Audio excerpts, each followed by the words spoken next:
Narayanam namaskrityam naram chaiva narottamam devim saraswatim vyasam tato jaya udiraye nashtaprayeshu abhadreshu nityam bhagavata sevaya bhagavate uttam shloke bhaktir bhavatir naishtike Om Ajnanatimirandasya Jnananjana Shalakaya Chakshurunmilitam Yena Tasmai Shri Guruve Namaha Nama Om Vishnupadaya Krishna Pristhaya Bhutale Srimati Bhaktivedanta Swami Namine Namaste Saraswati Deve Gauravani Pracharane Nirvishesha Shunnavadi Pashatyadeshatarane.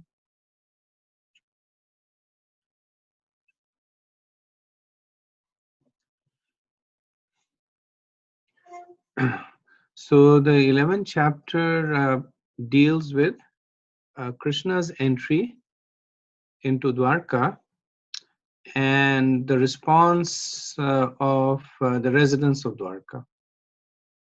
The 10th chapter was Krishna's departure from Hastinapur and the reaction of the residents over there. So we see a very similar mood of love and gratitude at both places. Even though at one place there is this sadness that Krishna is leaving, and in Dwarka there is this happiness that Krishna has arrived. But the association of devotees in Hastinapur and Dwarka is not fully predicated on Krishna's personal presence. We see that by the mood of the prayers in Hastinapur and also in Dwarka. So specifically in the 11th chapter, we saw Krishna approaching Dwarka, and initially he signaled his approach by blowing the conch, and then we saw the reaction, the wave of happiness that spread through Dwarka when they heard the conch. And after that he has now arrived to the gates of Dwarka. So the citizens are now at the gate of Dwarka greeting the Lord. So 111, 4 and 5.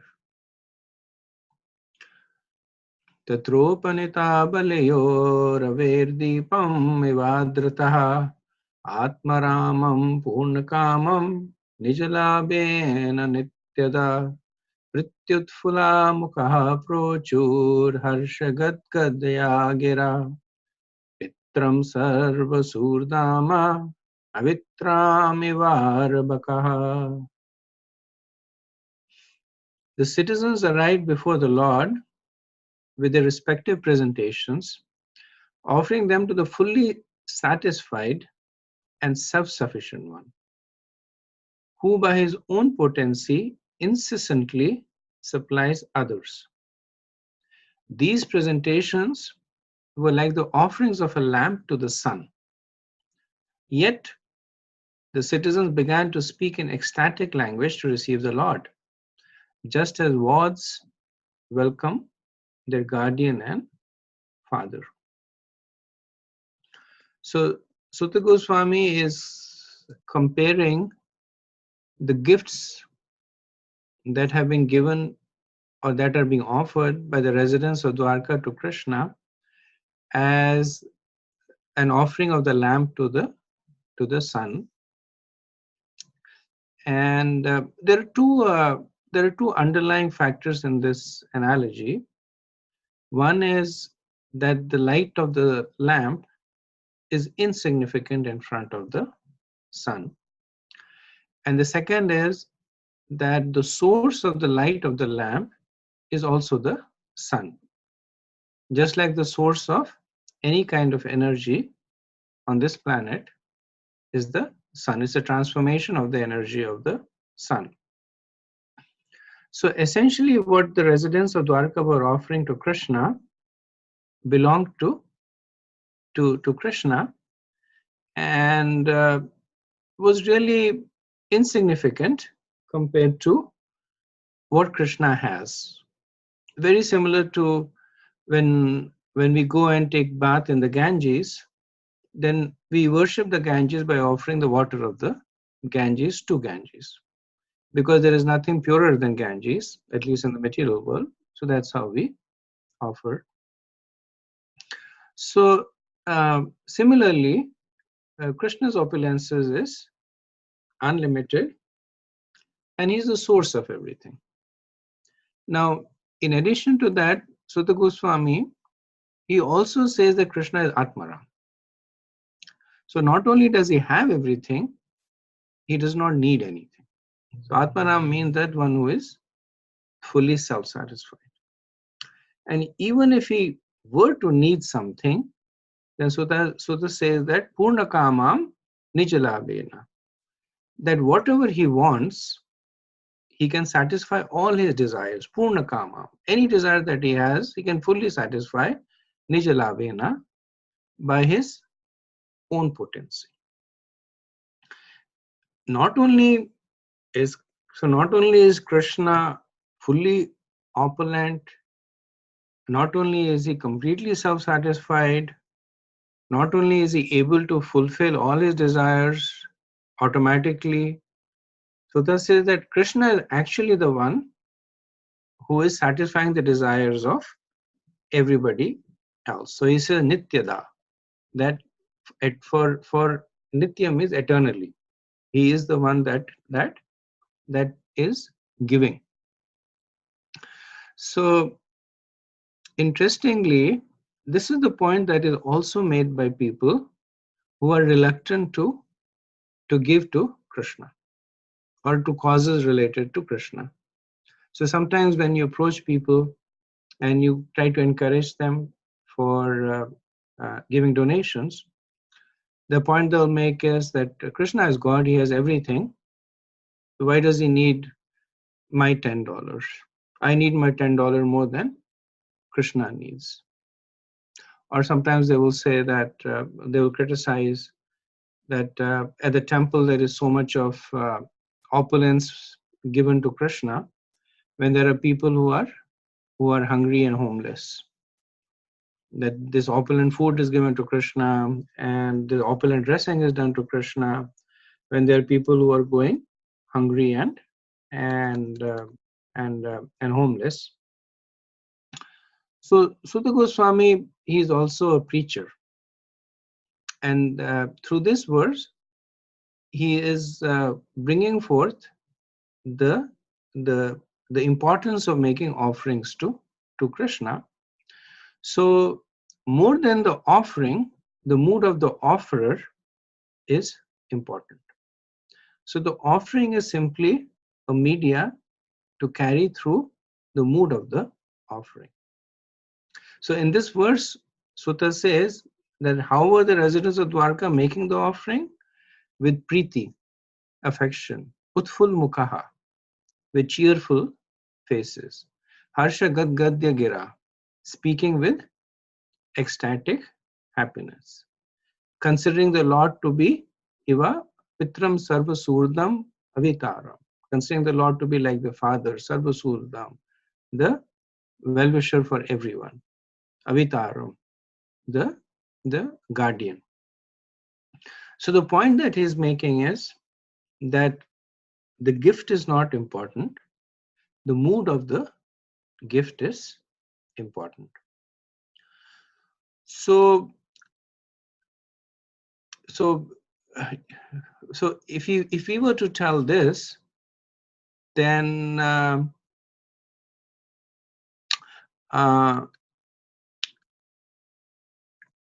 if we were to make this point to somebody, then they would actually use this as another reason not to make offerings, saying that so if the mood is important and the offering itself is not important. So it doesn't matter whether I give $1 million or I give $1, as long as I give it with love and affection. So you should not ask me to give $1 million or give me a whatever, $1,000 or $100, because Krishna has everything. What he's accepting is the is essentially the mood of the offering. So to further explain this, Bhurijan Prabhu makes this point that people who are spiritually exalted, they have this mood as Vishwam Puram Sukhyate. Vishwam Purnam Sukhyate, that this whole world is completely filled with pleasure. But that pleasure is only experienced when the soul fully contacts with Krishna. So for people, for those who are exalted, they don't see anything separate from Krishna. So everything that is there, they use it in the service of Krishna. So if they have $1, they will use that in the service of Krishna. If they have $1 million, they will use that in the service of Krishna, because factually speaking, they don't have anything of their own. They're simply keepers of Krishna's wealth, and what better way to use it in Krishna's service? So a person on hearing this might say that what you're speaking about is pure devotees, but we are not pure devotees. So why do you expect us to act like that? And the response to that is, yes, it is true that they are pure devotees, but we are aspiring devotees, or we want to be aspiring devotees. So maybe we are not in a position to use all our wealth in service of Krishna, but we know that the mood of devotion is to be at that situation where you use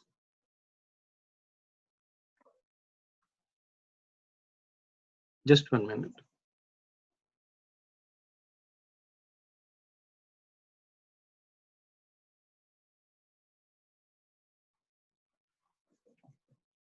But we know that the mood is to, as much as possible, according to your own levels of realization, use it in the service of Krishna. So if you have a little bit of devotion, we use 1% of our wealth. If you have a little bit more devotion, use 10% of our wealth. If you have even more devotion, use 50% of the wealth. And if you're completely surrendered to Krishna, we use 100%. So the wealth in itself is not what makes a difference. What makes a difference is how do we perceive that wealth? Are we the owner and the proprietor of the wealth? Are we supposed to enjoy the wealth, or is it Krishna's wealth and Krishna is the enjoyer? That's the dial that moves. So Srila Jiva Goswami, when he comments on this verse, he talks about the fact that this mood of the residents of Dwarka to offer to Krishna, so that the second part of the verse says that also they were jubilant. So this mood of glorifying Krishna in the sense of jubilance automatically produces bhakti.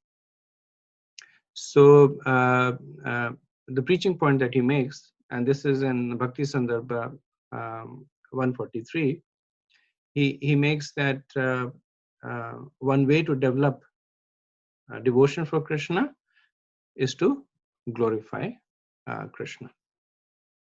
So this particular activity. So in the verse we see that the citizens began to speak in ecstatic language to receive the Lord, just as wards become welcome their guardian and father. So so this is an example of anubhav.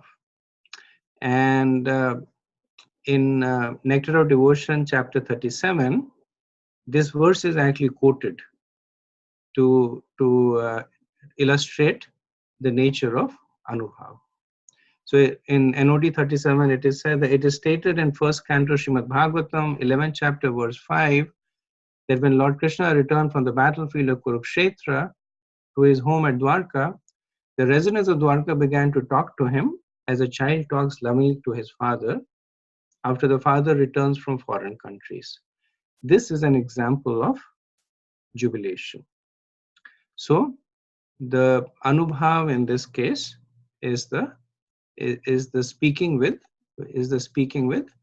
happiness.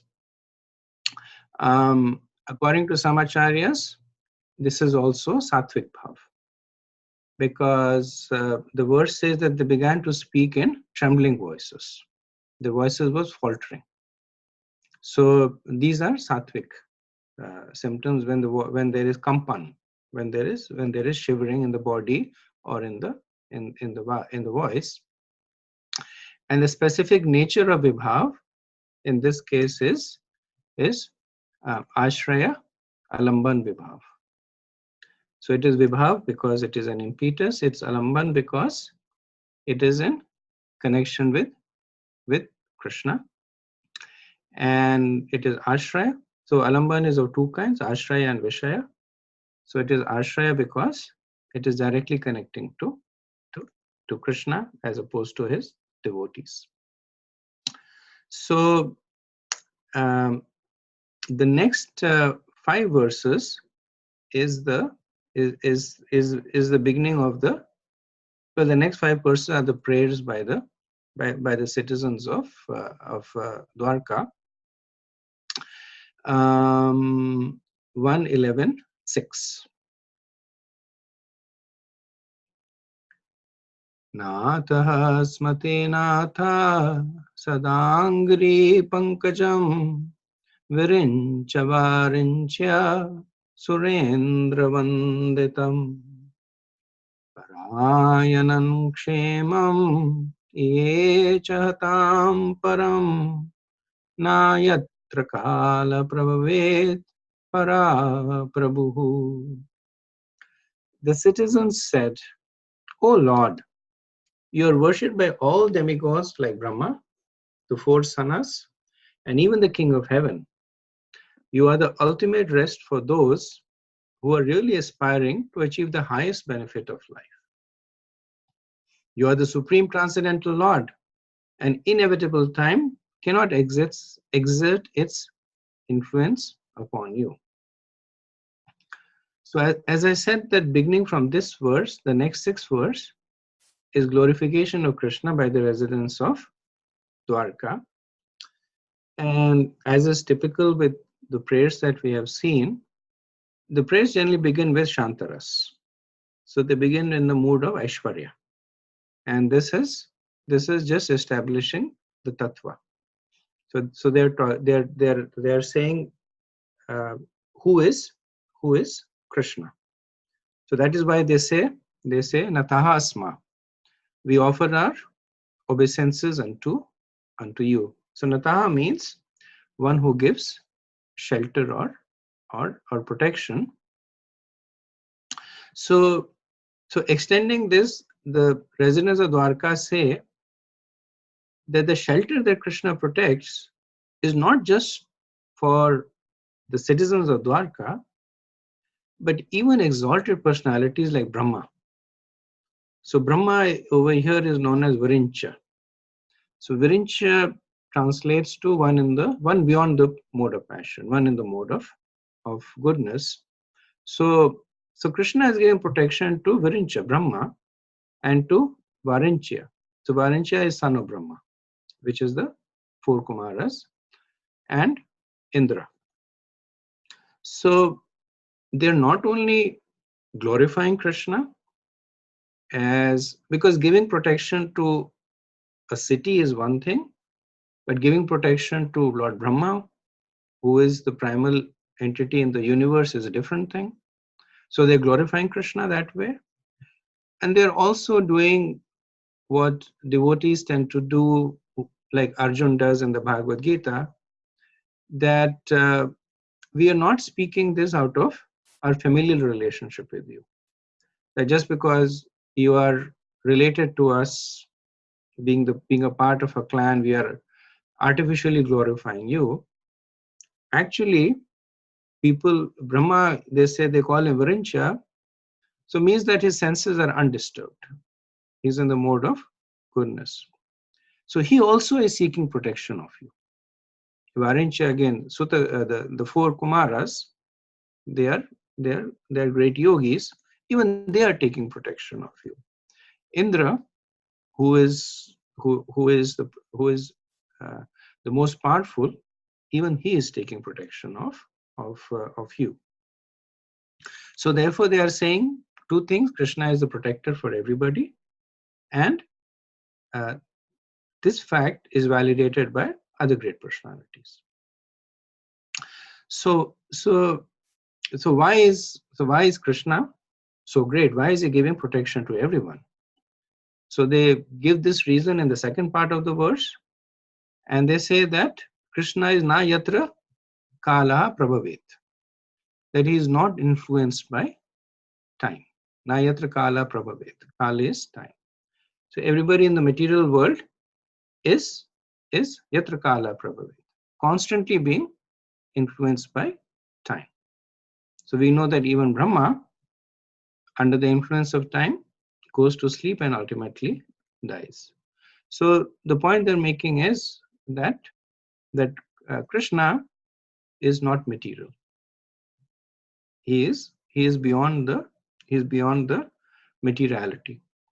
If you remember, this was the same point that was also made by the ladies of Hastinapur.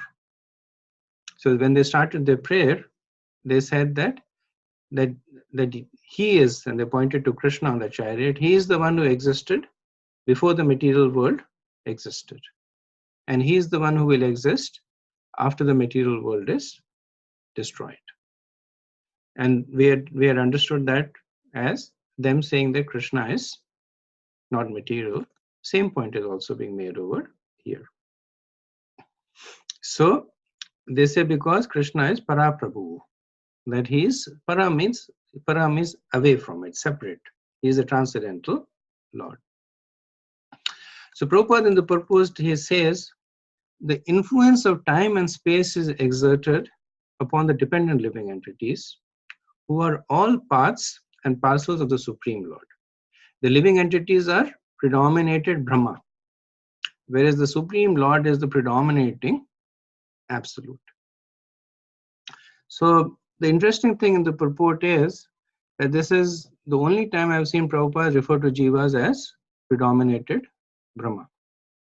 And I did not see him use it in any other lecture or any other translation.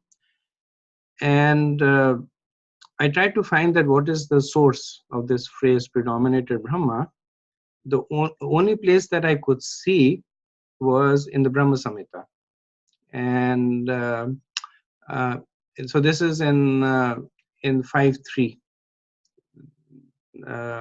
where Bhakti Siddhanta Saraswati Thakur, he says in the translation of the verse, he says that the indwelling, predominated and predominating aspects of the Absolute, to refer to Krishna and the Jivas. He calls Krishna the predominating aspect of the Absolute, and then he calls the Jiva the predominating aspect of the Absolute. In a lecture on a different verse in the Bhagavatam 126, Srila Prabhupada says that the Sanskrit language, they say Brahma. Brahma means the greatest. Brahma, the greatest. The Supreme Personality of Godhead is called Parabrahma. Parabrahma means, Para means the Supreme and Brahma. So then Prabhupada says we are all Brahma. Brahma, all Brahma. Brahma means spirit soul. We are Brahma, you are Brahma, I am Brahma, everyone is Brahma. Or you can say we are all God. But the greatest God is different. He is different. That is Krishna. So here Prabhupada refers to the fact that the jiva is also Brahma. But there is a para Brahma, which is, again, I found the lecture to be closest in his explanation to this concept of predominating and predominated Brahma. Okay, so we'll do the next verse, 111.7. Bhavayanastvam bhava vishvabhavana tvameva mataha suhurtapati pita tvam sadgururnaha paramam cha devatam yasya anuvartaya kritano babhuvima. O creator of the universe, you are our mother, well-wisher, Lord, Father, spiritual master, and worshipable deity. By following in your footsteps, we have become successful in every respect. We pray, therefore, that you continue to bless us with your mercy. So the residents of Dwarka are pure devotees of Krishna. And again, so since we were using this chapter for studying rasa, so these offerings are spoken to them in anubhav, or the ecstasy that is stimulated by the vibhav of seeing Krishna. So they are saying that the all-powerful Lord, being satisfied with our obeisances, bestows all blessings upon us. So the mercy that they are asking is bhavaya. So bhavaya means that we may be able to see you continuously. So if you see the adjectives or the glorifications that they apply to Krishna, that you are our father, our mother, our guru, our master. So the mood is dasya. The predominant mood is dasya, and the primary vibhav for this Thai bhav is anugraha or mercy. Now, these things are there everywhere, but in certain relationships they are stronger. So everybody depends on the mercy of Krishna. But in Dasya Ras, the call for mercy is stronger. So the primary stimulant in this is Dasya, and this particular sthai bhav of Dasya is called Swartha. So there are two kinds of sthai bhav. One is Swartha and the other is Prartha. So Swartha means that one that is nourished by other emotions. And Prartha means one that nourishes other emotions. So the reason this is called Swartha is this because it is nourished by the emotion of Anugraha. That when they feel the mercy is strong, then their dasya bhav also becomes stronger.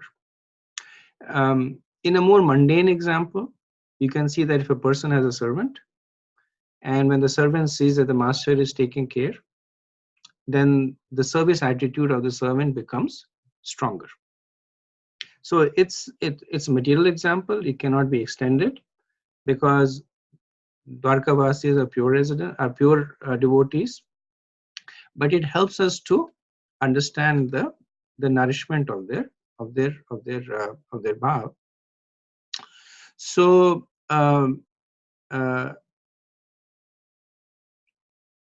the way we can understand this is because what is it that they are asking as a manifestation of the mercy. So they're not asking for wealth, they're not asking for power. What they're asking for is Krishna's association.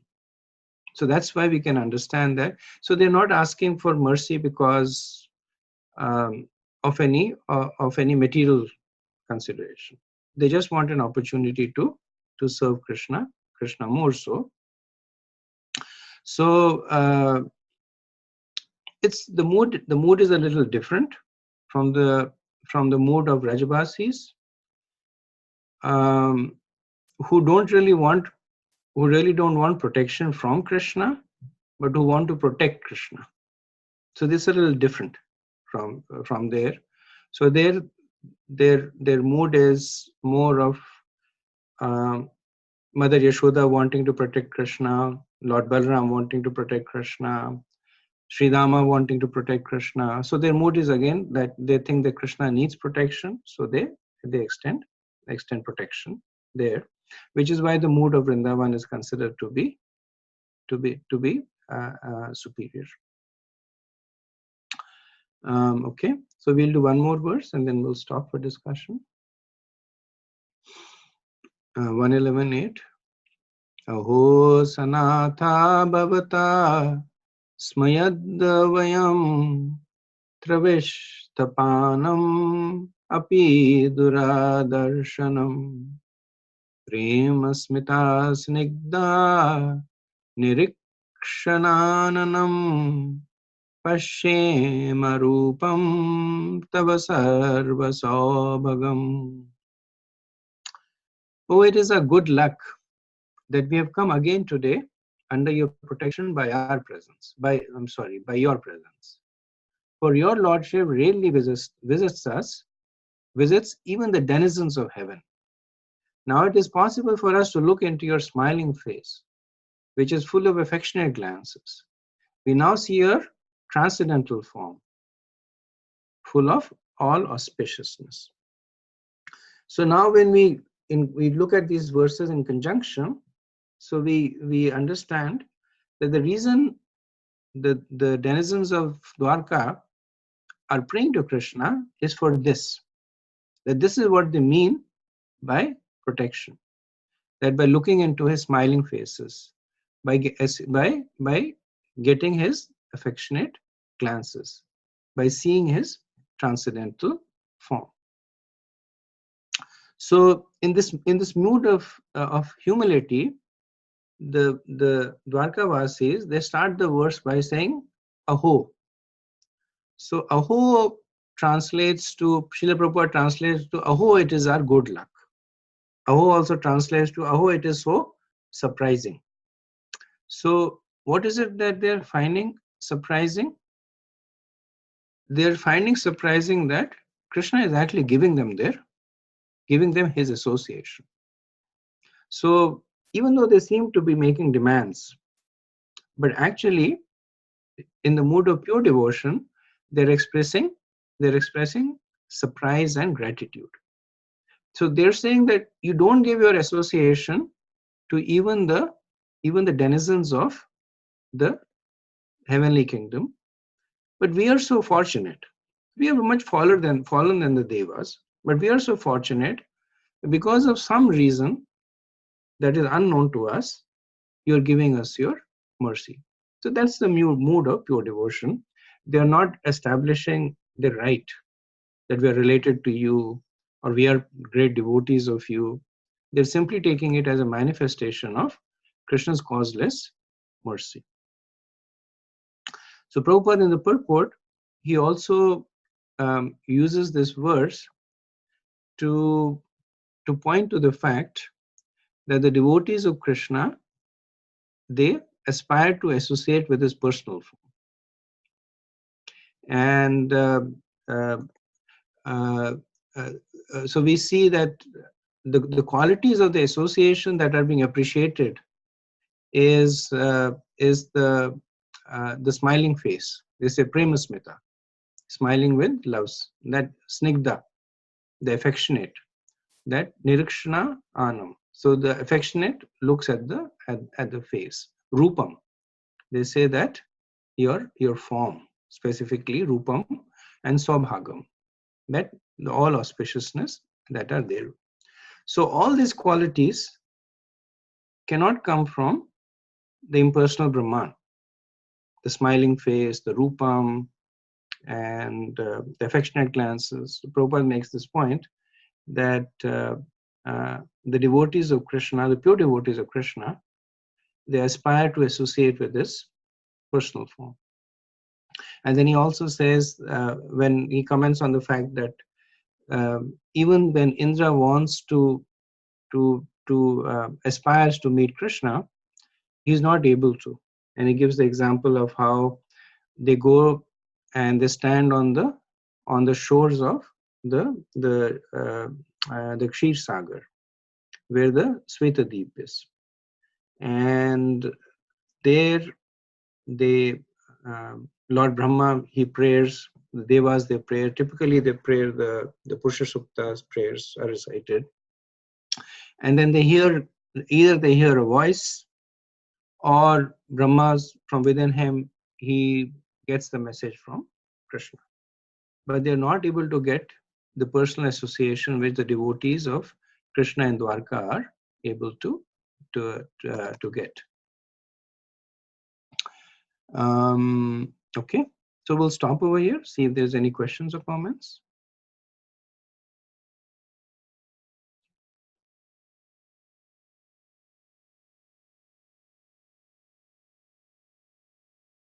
Hare Krishna, Prabhuji. Two questions, Prabhuji. One is, you mentioned predominated Brahma, Jiva as predominated Brahma. How come all living entities can be considered as predominated Brahma? That part is not very clear to me. And another question is that Swartha is one that is nourished by other emotions. You mentioned, so what are the other emotions here? Like, because they are simply saying that you are my father, you are my, all superior. With the Dasya Bhava, they are praying that I could not get what are the other emotions, and what is Prartha mean? So so there's a better explanation for the predominated Brahma in the purport of Brahma Samhita 5.3. So I would recommend that you read that. There you can get the explanation. Second point is, so Swartha means, in this particular case, so we see that Anugraha is the nourishing emotion. So this mood of dependence that they have, this dasyaras that they have, that is considered to be in the category of Swartha because it gets nourished by the manifestation of Krishna's mercy. So another example is, and that's in the category of Vibhachari Bhav, is when Mother Yashoda, she sees Krishna in the coils of Kaliya serpent. So then the bhav that she has is nourished by fear at the time. So there are different emotions that can nourish the bhav. Now here we are talking about sthai bhav, they were talking about vivachari bhav, but the understanding is that they draw nourishment. The opposite of swartha is anartha, which means that they nourish other bhavs. And I tried to find some examples of it. I did not get. I mean, I gave the mention. I mentioned the example of the Brajvasis who have this particular emotion, but I spent a little bit of time, not much time. I'll continue to look for it. But these are the cases where the particular emotion, it actually nourishes the other rasas. Okay. So here their swartha is depending on the mercy of Krishna, anugraha of Krishna. The more he is merciful, like you are telling, the more they are in the dasya bhav, deep in it. That's the nature. So that's why this particular example is used. The nature of dasya bhav is that it's considered as swartha sthai bhav. So the nature is that it gets nourished by other emotions, and the predominant emotion is anugrah, is mercy. So that's why the acharyas call it out in this way. They use this to illustrate that situation. Okay. Any other questions, comments?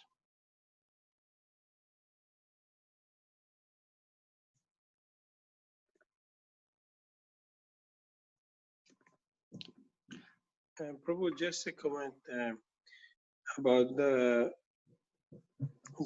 inhabitants. They don't have much to give, but still they are offering. It's just like the Anya Bilashita Shunyam, no? The verse. It's the intention to please Krishna. It's not about what they are giving. True. They're all in the category of Shuddh Bhakti. So even the anugraha that they're looking at is not in any way causing the bhakti to become mishrit.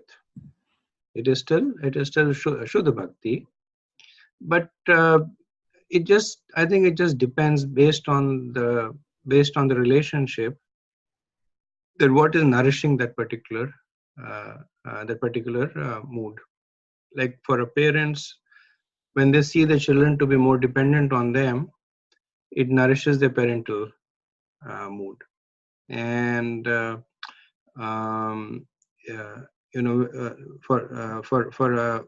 a wife, the more that she sees that her husband is protecting her, then it nourishes that particular mood. So based on the nature of the sthai bhav, it could either be a source of nourishment, or it could be drawing nourishment. And then again it depends on.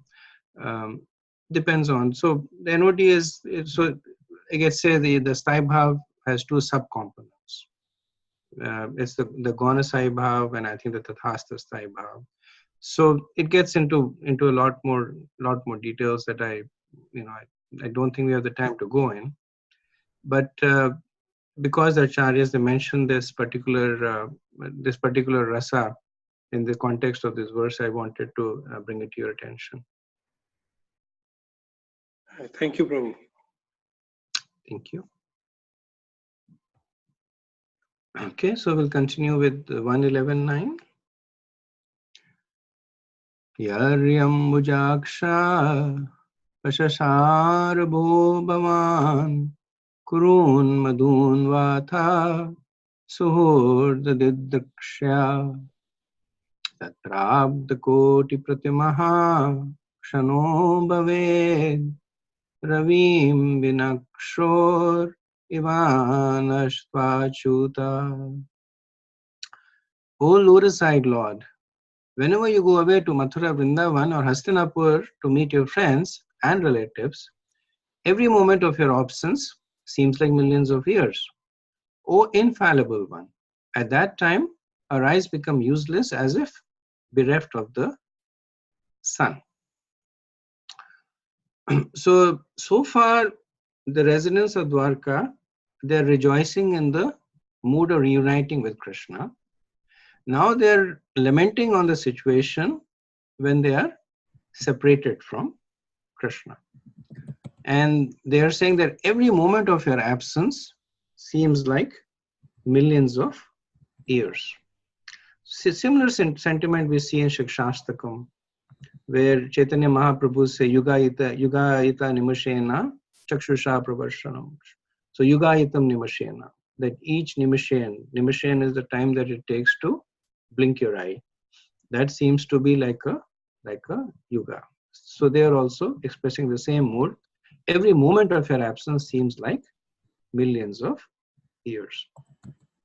Now, this is also an acknowledgement of the future, because they know that Krishna is not going to be always there in Dwarka. In the past, he has come and gone from Dwarka, and in future also, he will come and go from Dwarka. So in a way, this is the difference between Sambhog and Vipralamba Bhava.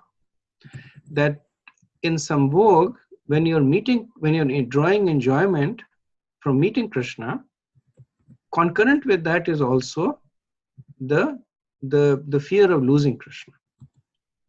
That as long as Krishna is with you, you're happy, but then you also know that Krishna will not be there. In Vipralamba Bhava, there is no fear of losing Krishna because his presence is not predicated on him.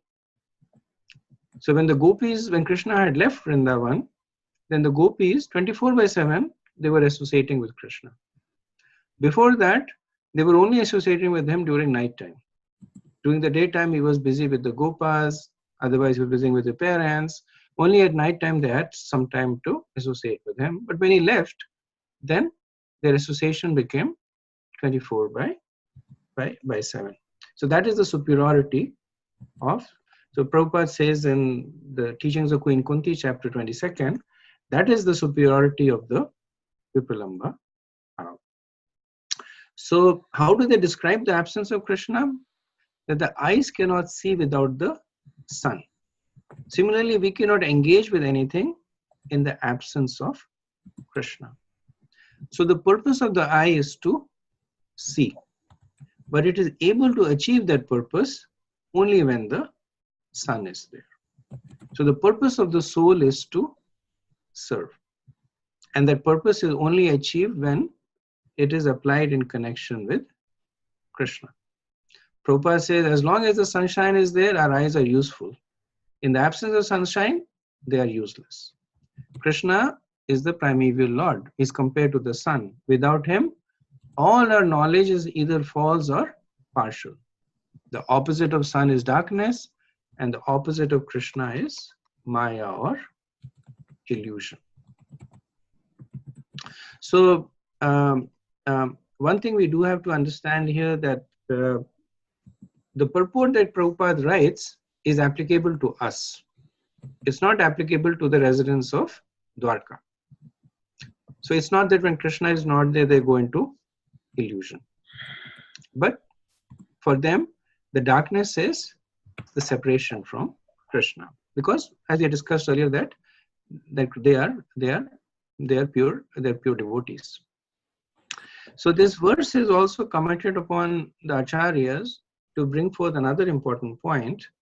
So if you read the verse, it says that whenever you may go to Mathura Vrindavan.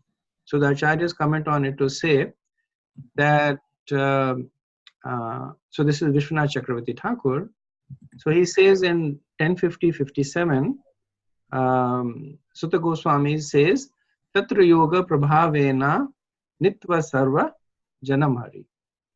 So the verse means that after this, Krishna transported all the residents of Mathura to Dwarka. So if he transported all the residents of Mathura to Dwarka, there was no reason for Krishna to go to Mathura, because all the residents have already been transferred to Dwarka. He says Sarva Janam Hari, that everybody was taken. So logically it means that he was not going to Mathura, but he was going to Vrindavan. And the same point is made by Jiva Goswami in Krishna Sandarbha 174, and the same opinion is also given by Sridhar Swami. So in addition to this, Krishna promises in, so this is in 1039-35, so Sutta Goswami says, as he departed, so he's talking about Krishna's departure from Vrindavan, as he departed, the best of the Yadus saw how the gopis were lamenting. And thus he consoled them by sending a messenger with this loving promise, I will return. So later on in 1047-36, when Uddhav goes and visits gopis, then Krishna gives this message: because your minds are totally absorbed in me and free from all other engagement, you remember me always, and so you will very soon have me again in your presence. So the point that is made is that Krishna may go back on his own word, but he does not go back on the word of his devotees. So earlier on, he had made this promise through a messenger. Later on, he makes the promise to through Uddhav. And if you remember the last verse in the 10th chapter, where Krishna's path is being given, that from Dwarka he went here and there. So from Hastinapur he went here and there. So there again, Mathura Vrindavan is mentioned. That from Dwarka he went to that place on the bank of the river of uh, Yamuna. So then one may ask that if Krishna goes to Vrindavan, why doesn't it get called out? And again, so these are Rasika pastimes. Vishnu Chakravarti Thakur explains that he quotes 1065:1 that the Yaduvanshis, they knew about Krishna's attraction to Vrindavan. So they knew that if Krishna went to Vrindavan, he would never come back. So they were constantly in anxiety and they would constantly beg Krishna not to go to Vrindavan. So Krishna had to keep the Yaduvanshis happy, but he had to keep the Brajvasis happy. So this is how he accomplished it. He would go to Vrindavan, but without letting anybody know about it. So the Yaduvanshis were happy that Krishna never goes to Vrindavan, and the Brajvasis were happy because he was clandestinely visiting them. Okay, next verse, 111:10. Katham vayam natha chiroshite tvai prasanna drishtya khila tapashoshanam जीवेमति सुंदर आसशोभितम् अपश्यमाना वदनं मनोहरम् इति चोदिता वाचा प्रजनां भक्तवत्सलः शन्वानोऽनुग्रं दृष्ट्या वितन्वान् प्रविशात् पुरम्. So one thing that you will notice here, that this verse, if you can go to the Sanskrit again, Prabhu. So this verse has actually got two verses with different meters, and there's a bit of an explanation here that in most of the translations, the second part comes as a separate verse. It is actually 111:11. And that's why in Vishwanath Chakravarti Thakur's translation, Jiva Goswami's translation, the 11th chapter has 40 verses. And Prabhupada's translation has 39 verses because he combines it. And if you go down to the translation, you will see that he only translates the first verse. Even though in the word to word he gives the translation of the second, but he actually translates the first only. So I spoke about this with Dravid Prabhu, who is in charge of the Vedic translations. So one point he made was that the translation of the second verse has been omitted by mistake. So this is an older version of the Veda base. There's a newer version available, which is www.vedabase.io, and that has the translation of the second verse also. And the reason Prabhupada he keeps these two together is because he wants to stay. So this is how Sridhar Swami. So Sridhar Swami does not have the second verse in his translation. So Prabhupada kind of I guess bridges it. He wants to stay true to Sridhar Swami, being in the mood of Chaitanya Mahaprabhu. So he keeps the verse count at 39. But he also wants to stay true to Vishnu Chakravarti Thakur, who is basically his main reference point. So he still puts the verse over here. It doesn't refer to him. It does not refer to it in the purport also. But from this point onwards, the verse count between Vishnu Chakravarti Thakur and Srila Prabhupada's becomes off by 1. So just a point note. It does not factually make much difference in the understanding, but just a point to notice. So the translation is, "O Master, if you live abroad all the time, then we cannot look at your attractive faces, whose smiles vanquish all our sufferings. How can we exist without your presence?" In the second verse, "Upon hearing their speeches, the Lord, who is very kind to the citizens and the devotees, entered the city of Dwarka and acknowledged all the greetings by casting his transcendental glance over them." So this verse, it talks about the strong attraction with Krishna. That once one is attracted to Krishna, one cannot tolerate separation from him. And then, of course, we can always raise our hand and say this is wrong. We have been tolerating separation with Krishna for a long time. So there is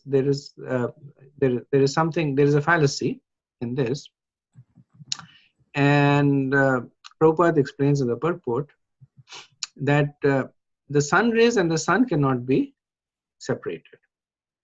The separation by the cloud is temporary and artificial, and as soon as the cloud is clear, the sun rays again display the natural effulgence in the presence of the sun. Similarly, the living entities or molecular parts of the whole spirit are separated from the Lord by the artificial covering of Maya, illusory energy. This illusory energy of the curtain of Maya has to be removed, and when it is done, the living entity can see the Lord face to face, and all his miseries are at once removed. Every one of us wants to remove the miseries of life, but we do not know how to do it. The solution is given here, and it rests on us to assimilate it or not. So, so different kind of separations have been described in the 10th chapter. The residents of Hastinapur, they were experiencing separation from Krishna even when Krishna was present. So they were lamenting in the mood of impeding separation. And here, the residents of Dwarka, they are lamenting in the mood of future separation. Or because in the present Krishna is there with them, there's no separation. But they are lamenting in the mood of future separation, or they are recollecting past separation.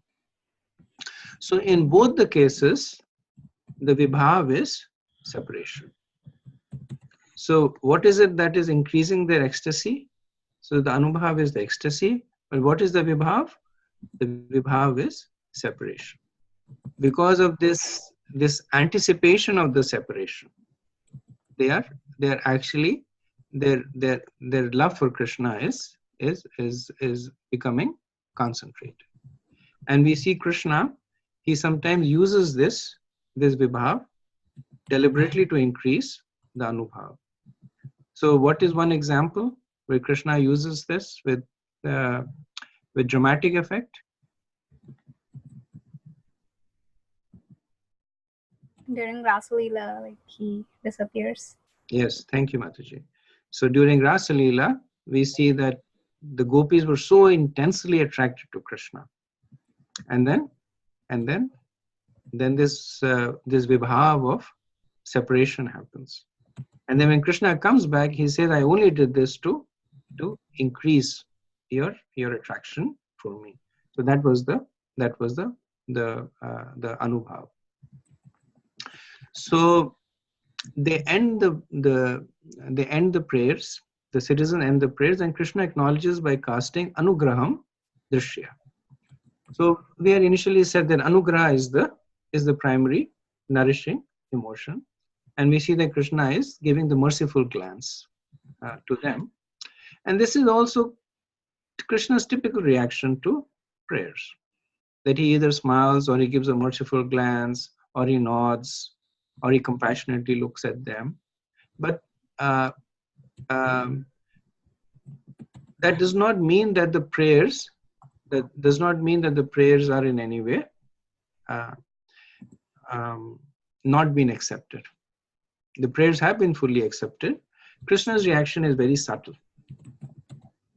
So, so Prem Kishore Prabhu, if you can mute your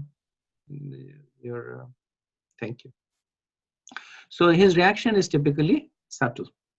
He will smile, or but he nevertheless accepts the prayers.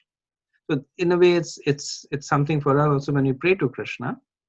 So it's not that when we pray to Krishna, then suddenly the sky should start thundering, or the deity should start crying, or the flowers should start falling. Sometimes they show that, especially in olden movies, they would show that the devotees pray and suddenly the garland falls on their head, or something happens.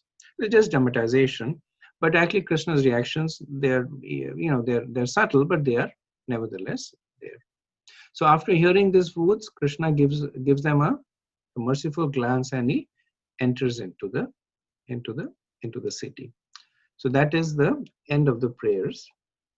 So we'll do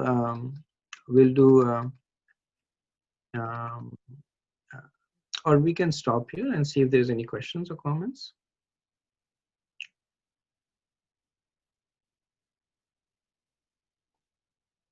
Prabhuji, I have few questions, Prabhuji. First question is, when the devotees experience the love of due to separation from Krishna, we are calling it Anubhav because they are completely beyond the modes of nature and in the pure transcendental relation with Krishna.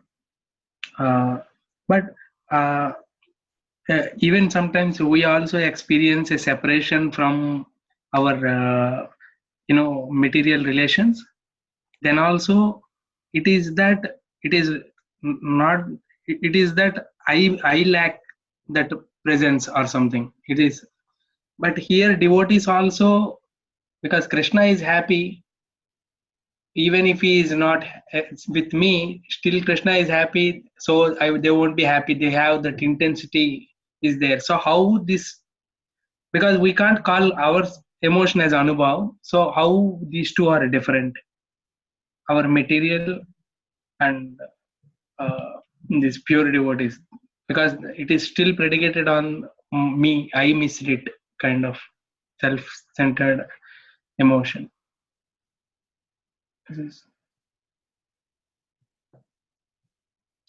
So I don't fully understand your question, but I'll give a brief answer and we can take it offline. So one thing that Prabhupada would often say, that everything that we see in the material world is a perverted reflection of what is there in the spiritual world. So you're right that we are not, we don't have, we don't, especially when we are relating to other people, then it is definitely not in the category of Shuddha Bhakti.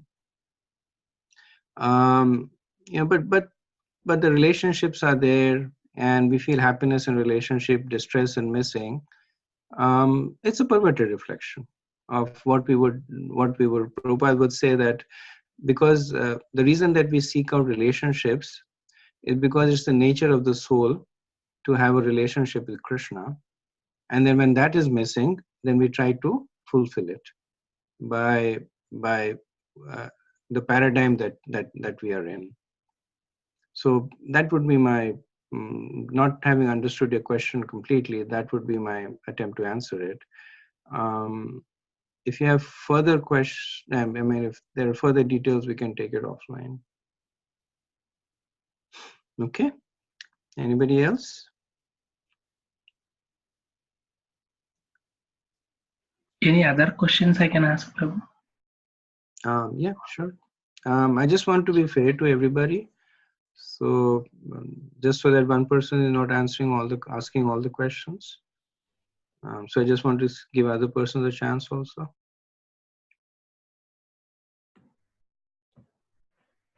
Hare Krishna, Prabhu. So we were talking about how we see in the mood, how the citizens' prayers for Krishna when he comes in, basically from all auspiciousness perspective, different, like Brahma having his own prayers or devas for the Purusha Sukta. So Purusha Sukta, could you please elaborate on this? Like, is this anything recommended anywhere, or I heard about this? I think one of the Maharaj lectures as well on this. So Pusha Sukta is very much like Brahma Samhita in the same category. Okay. That it's, you know, these are prayers that invoke the presence of Pusha Sukta is Lord Vishnu, Brahma Samhita is Krishna, same category. And there are devotees who recite Pusha Sukta before yagyas. There are devotees who recite Pusha Sukta on a regular basis. So these are typically the prayers that are recited by the demigods when they are seeking audience of Krishna or for the glorification of Krishna. They're a little bit more. What's the right word? So they're kind of like, if you compare the Hare Krishna Maha Mantra to the Gayatri Mantra, so that's how you compare the Brahma Samhita with the Pusha Suktas. Okay. More restrictive, you know, more stipulations in terms of who can do it, who cannot do it. Thank you.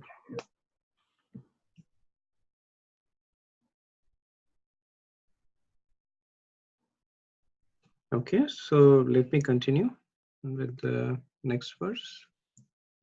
111:11. Madhubhoj dasharaha kukurandaka vishnabhihi atmatulya baler guptam nager bhogvatim eva. As Bhogvati, the capital of Naglok, is protected by the Nagas, so was Dwarka protected by the descendants of Vrishni, Bhoj, Madhu, Dasara, Ara, Kukar, Andhaka, etc., who were as strong as Lord Krishna. So in the previous verses, Sutta Goswami had described the mood of the citizens of Dwarka. Now he turns his attention to the city of Dwarka. And in 5 verses, from 11 to 15, he will describe the opulence of the city of Dwarka. And the real purpose is that he wants to show that the devotees of Krishna live like Krishna. They're never in the they never want anything. They're never in the want of anything but Krishna. So the verse conveys 2 points. So in the previous verse, we saw how the residents of Dwarka, they were asking for Krishna's continued association. So this verse clarifies that they were not. So they had already. They were competent to protect Dwarka. They were competent to take care of themselves. So there was not any selfish motive in asking for Krishna's association, other than the association of Krishna in itself. So Sutta says that it was protected by the residents of Dwarka who were like Krishna. Not Krishna, but like Krishna. So they were strong, they were powerful, they were completely capable of protecting themselves. So he says Atma Tulya. Tulya means comparable to Krishna. So the mercy that they are asking is that may we have protection from the disaster of being separated from him. That's the mercy that they are asking. So there are different clans that are mentioned where Bhoj, Madhu, Dasar, and these clans are described in Hari Vamsha, Vamsha Puran, and they are primarily descendants of the son of Yayati, Maharaj Yadu. But there were some clans that branched out of Yadu Vamsh through marriage, and Bhoj is one of those clans. So that is why, even though they are descendants of Yadu, Ugrasen could rule, because Yayati's curse to Yadu was that may your descendants never rule; they will never be king. So because Krishna, he was a Vrishni or he was a Madhu, he was a direct descendant of Yadu, and that's why he never accepted the throne. But Ugrasen and Kamsa, they were descendants of Bhoj, and that's why the curse of Maharaj Yayati was not applicable to them.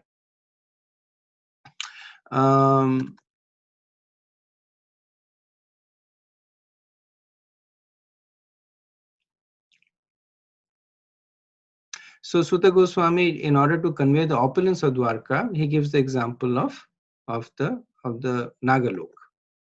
And Prabhupada in the commentary talks about the opulence of Nagalok, where there is no sunshine. It's described later in the Bhagavatam. There's no sunshine, but the jewels on the hoods of the serpents are so opulent that everything is lighted over there. And talks about the beauty of the women, the gardens, etc. So the beauty of Dwarka is compared to the Nagas. Point of trivia: this verse, the verse number is 11111. So it is what is known as a replidigit or a monodigit. So there are only two verses which are five monodigits. One is 11111, and the other is 333.3. That comes in obviously in the third canto, and there is only one verse which is 6 long, and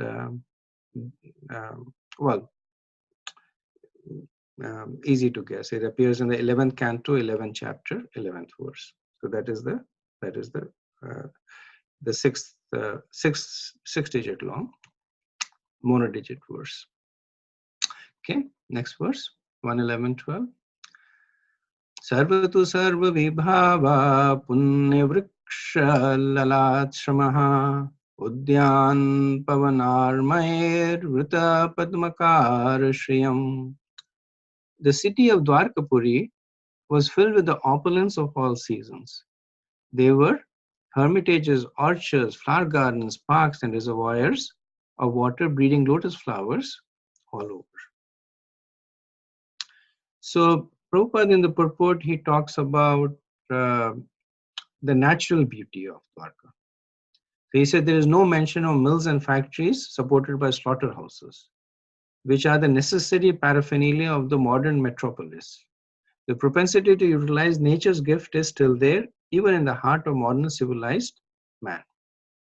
And then later on he says, development of factories and mills are called ugra karma, or pungent activities.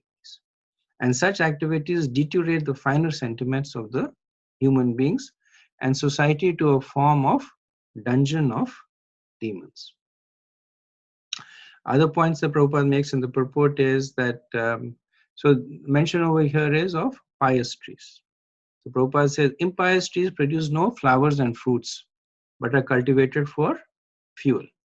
Currently, people simply focus on planting impious tea. The culture of focusing on pious in terms of plants, animals, etc. is for developing the finer tissues of the human body, which leads to spiritual advancements. The environment has a purpose to facilitate the exchange of love between Krishna and his devotees. So Prabhupada is basically explaining another reason why Suta Goswami is describing the situation in Dwarka. Not only because he wants to describe the opulence of Krishna's devotees, but he also wants to make this point that the environment that a person in also has a purpose, that it is conducive to one's, it can be conducive to one's spirituality, or it can also be an impediment. As Prabhupada says, is cities that are built on slaughterhouses. Okay, next verse. Gopuradwar margeshu kritakatukaranam Chitradhvaja patagare rantaprati hatatapam. The city gateway, the household doors, and festooned arches along the roads were all nicely decorated with festive signs like plantain trees and mango leaves, all to welcome the Lord. Flags, garlands, and painted signs and slogans all combined to shade the sunshine. So after talking about the natural opulence of city, Sudha Goswami now describes that how was it decorated to welcome Krishna. So the decorations were all natural and auspicious. So there were no neon signs or no like sound systems blaring songs. So there were plantain trees and mango leaves and flowers and garlands. And Prabhupada says that the flags were painted with pictures of either Garud or Hanuman, the two great servitors of the Lord. Such painting and decorations are still adored, and the servitor of the master is paid more respect for the satisfaction of the Lord. And the gopuras were decorated. So gopuras are city gates, and dwaras are doors to the houses. So the Goswami says both were decorated, the gopuras and the dwaras. So the point is making is that it's not just that the government of Dwarka was decorating Dwarka. So sometimes, especially if you're from Delhi, I used to study in a school that was very close to the airport, and anytime there was a dignitary that was coming, then they would stick flags over there, and they would clean the road, and they would have like small slogans over there, welcome to his honorable whatever it is. But this was just the city government that was welcoming. But Prabhupada mentions the point that even the residents, they decorated their own dwars, their own doors, on which the government does not have any control. So everybody in Dwarka was happy. Individual families, members of individual families, and those who were responsible for running the city, they were all happy, and they were preparing for Krishna's welcome. And one question could be asked that how did they get time to set all this festivity? And two reasons are mentioned. So one is that cities like Dwarka, they would have advanced scout system. So they would have people that would be sitting out of the city looking for friends and foes. And so they knew that Krishna was coming. So they had gone back and informed them. So the city had time to decorate itself. And the second, of course, is Krishna blowing his horn, which gave them imminent arrival of Krishna. Okay, we'll do one more verse and then we'll stop for any discussion. Samarjita Mahamarga Rathya Pankajatvaram Shiktan Gandhajale Ruptam Phalakpushpakshatanakraha. The highways, subways, lanes, markets, and public meeting places were all thoroughly cleansed and then moistened with scented water. And to welcome the Lord, fruits, flowers, and unbroken seeds were strewn everywhere. So, to some extent, this verse gives the elaborate planning in the city. And surprising because it's pointing to a time 1,000 years, 5,000 years ago. So the city had Mahamarga, which Srila Prabhupada translates as highways that carried the primary traffic. And then there was the Rathya. Rathya is the lanes for chariots. And then there was Chatparam. Chatparam is paths for walking. So there was also Apanak, which is marketplaces and the public meeting places. So we can see that the city was organized in this way, and everything was sprinkled with scented water, fruits and flowers, and unbroken seeds. In the purport, Prabhupada says unbroken seeds of grain or fruits in the seedling stage were considered auspicious. They are still so used by the Hindus in general on festival days. So we also see during yagyas, we have unbroken seeds of grain or certain kinds of fruits that are considered to be auspiciousness. So even though Krishna is Krishna is all auspicious, but the reason the citizens are invoking auspiciousness, one is Lokik Vidhi. Lokik Vidhi is contemporary policies, so contemporary customs. So this is how you welcome a venerated guest. Because Krishna was also paying a Lokik Vidhi. He was performing his Sandhya Vandanam. He was being the part of his Manusha Leela. So his devotees were also responding to it.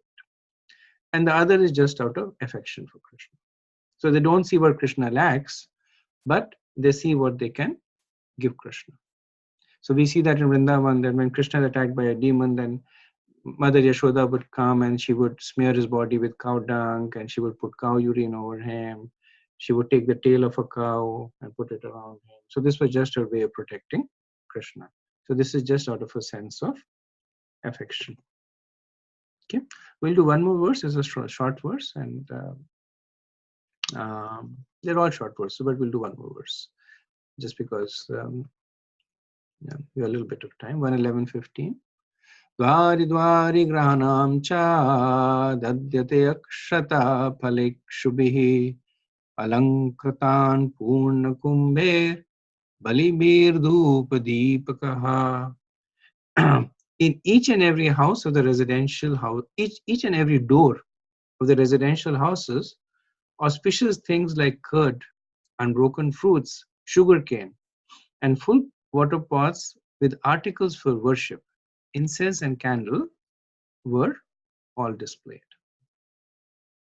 So Srila Prabhupada makes the following points in the purport. So he says that in each and every household, dwari dwari grahanam alankratam, they were decorated, and in addition to the decorations, there was items for worship, balibi, worship like dhoop and deep, and then there were food items like dadi, akshat, fal, and ikshubi. And Prabhupada says in the purport that without distribution of food, no function is complete. That is the way of the Vedic culture. So we see the same mood that we had pointed out earlier, that each and every household was preparing as if Krishna is coming to their house. They're decorating their house, the dwar, right from the entrance. And it's not that they're just decorating the entrance to show Krishna when he passes down the street, but they're decorating the house as if Krishna is going to be fully expecting that Krishna will be coming into the house. And that is the mood of a devotee. That they consider Krishna to be great, they consider Krishna to be the personality of Godhead, but in the mood of devotion, they also consider it to be their birthright, that they will have personal association with Krishna. And the acharyas say that even though Krishna may not have gone to everybody's house, but he appreciates the endeavor and the thought behind the endeavor. So he appreciates both of that. So when we do deity worship, then we do it to the best of our ability. We know that we cannot do it to the standard of the temples or the brahmanas or the earlier time. But what Krishna appreciates is the endeavor and the thought behind the endeavor. And that's what is coming through this pastime. So I'll stop over here and see if there is any questions or comments.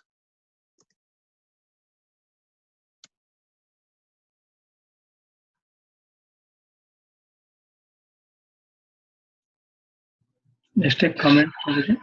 Mhm.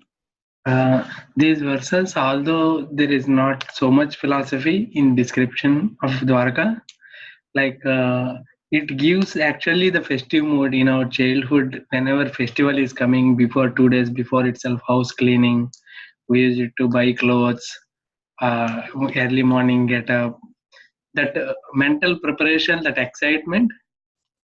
So these verses are actually reminding all that joy. And I think to a great extent, that's what Sutta Goswami wants to convey. That wherever there is a Krishna, there is a festival. And you see that mood of festival. Okay, thank you. Anything else? Hare Krishna Prabhu. In this, just what we discussed on the endeavor and the thought behind when we do our deity worship, one small clarification actually. We do ask beg for mercy for any of the offenses when after we conclude our deity worship. But is it like again we are getting into a different rasa, like oh, I did it in the deity worship as I had to do, and again begging for mercy. You see where I'm going? Or like I did it with my intentions are not good. Even though like while decorating Krishna's hair or something, if pin is, then we'll say that oh, it's not purposeful, right? Yeah, I think that's the answer to your question. That we are begging for mercy for offenses that we commit because of two reasons. One is inadvertently we commit. We just because it's a mistake, we don't realize it's a mistake. And the second is because of the limitations that we know. So like we say, mantrahinam, kriyahinam, bhaktihinam, janardana. So we know that we don't know the mantras. We know that we are lacking in bhakti. Yat pujitam mayade paripurnam. So still we are worshiping you. So it's similar mood that we worship as if Krishna is, or we should rather worship as if Gaur-Nitai is standing there on the altar, or rather, depending on the Radha Krishna is standing. That's what we should, that's the mood that we should worship in. But then at the same time, we realize that we have all these limitations. Yeah. Thank you. Thank you. Hare Krishna Prabhuji. Prabhuji, a couple of verses ago, there was this word about like finer sentiments. So like because of the environment that a person is in, like the surroundings, so that affects the sentiments. I'm just trying to understand like what those I mean finer tissues, I understand, like to understand spirituality, but finer sentiments, is that like compassion and things like that? Yes, compassion. It's more. It's the Prabhupada is more talking about the modes in this case, and the modes basically is talking about is how they get affected by the environment. So if you read Prabhupada's purport in its entirety, he talks about the fact that in the current environment, cities are dirty, grimy. There's animal killing that's going on, but living with nature, living in an environment that is quiet and peaceful, it's conducive to one's finer sentiments. It just encourages the mode of goodness. So at one hand, we know that bhakti is not dependent on the modes, but on the other hand, we know that we are dependent on the modes. So that is why we try to use the modes to help us execute bhakti. Kind of like we get up in the morning and chant. Any time to chant is good, but morning is we are stronger in the mode of goodness. So we try to use that to advance in our bhakti. Does that help? Does that answer your question? Yes, Prabhuji. And also I was like reflecting on the on the prayers of the citizens of Dwarka, and like there is so much emphasis given on the personal presence of the Lord, or like So I'm trying to understand from our perspective, like what does that personal presence mean uh, in our situation, in our current situation? Um, how do we experience basically the personal? So the personal present, and it's a good point. Even when you think of the prayers of the ladies of Hastinapur, you notice that in the first, I believe, 4 or 5 verses, they kept pointing to Krishna. This is the person who is the Paramatma. This is the person who is the cause of all causes, right? And the idea is that they're bringing it down to the person who's on the chariot going there. So there's a lot of emphasis that is given to Krishna's personal presence, and in our particular situation, that presence manifests through his Nam, Rup, Gun, and Leela. And that is why they're glorified. That when we chant Krishna's name, Krishna is personally present with us. When we see his Archavigraha form, Krishna is personally present. In the Bhagavatam, when we discuss his qualities and his pastimes, then Prabhupada would say Krishna is personally present in the pages of Bhagavatam, and he's present in the heart of his devotees. So that's how we get the personal presence of Krishna, which will hopefully lead us one day to Krishna's to the Krishna's personal presence. But this is not to say that any of these are in any way stand-ins or second-class personal presence. They're all on the same platform.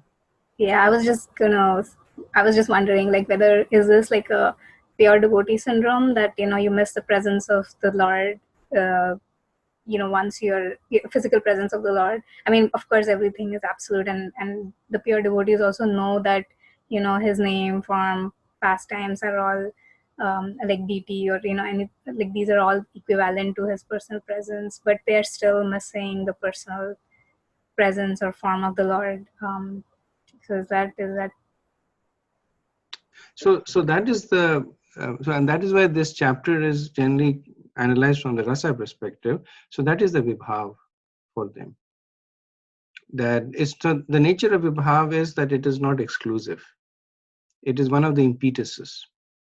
And for the residents of Dwarka, the presence of Krishna is a strong impetus for their concentrated emotions. They don't lose their bhakti in the absence of Krishna. They don't stop thinking about Krishna in his absence. But one of the earlier verses, they say that we are so used to seeing your smiling face and your form that we feel absence in your separation. So that is a particular mood that the residents of Dwarka exemplify. so in every devotees, so like the vibhav will be different based on our level.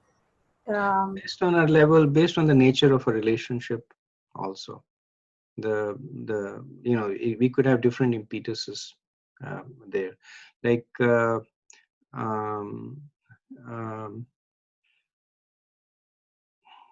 so like one of the example that is given, that when the husband leaves the house, when the child leaves the house, then the mother is sad. When the husband leaves the house, the wife is happy. So both of them are separation. Both of them are, so there is love in both the cases. But when the husband is in the house, he's like a big nuisance to the wife. So when he leaves the house, then she's happy. But it doesn't mean that she doesn't love the husband. She loves him, and she would want him to come back. But still, just because of the nature of the relationship. But with the child, it's different. When the child leaves the house, the mother is like, come back soon, and don't stay out for too long, but there's same love over there. So same person, but because there's different subtleties in the relationship, the anubhav for the vibhav is different. So it's very much, the one thing is with this rasa is that it is very dynamic. The same impetus can give different reactions, and based on the sthai bhav, different impetuses are registered. For the residents of Dwarka, that's what they openly declare, that the personal association of Krishna is what they aspire for most. Doesn't make them second class devotees, doesn't make them selfish or whatever it is. That's just their mood with in terms of the interaction with Krishna. Thank you, Guru.